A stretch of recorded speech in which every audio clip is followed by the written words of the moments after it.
Hi friends, welcome back to our channel మా ఇంటి రుచులు. నేను మీ స్మార్ట్ విజయ. ఈ రోజు నేను ఫలూడా అయితే చేసి చూపిస్తానండి.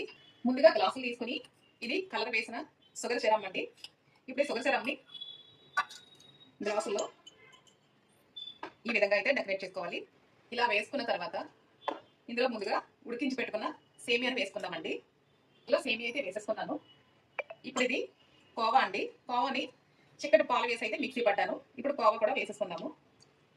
కోవా వేసుకున్న తర్వాత ముందుగా నానబెట్టుకున్న సబ్జీలను కూడా వేసుకుందామండి. చూసారు కదా ఫ్రెండ్స్, ఇలా 2 లేయర్స్ కింద వేసుకున్న తర్వాత మనకు నచ్చిన ఫ్లేవర్ ఐస్ క్రీమ్ అయితే వేసుకుందామండి. ఇలా ఐస్ క్రీమ్ కూడా వేసుకుని మనం డ్రై ఫ్రూట్స్ వేసుకుందామండి.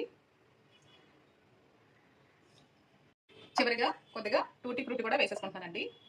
అంతే ఫ్రెండ్స్, ఎంతో టేస్టీగా ఉండే ఫలూదా చాలా సింపుల్గా ఇంట్లోనే రెడీ చేసుకోవచ్చు. Thanks for watching. మరొక రెసిపీతో మళ్ళీ మీ ముందుంటాను. Bye friends.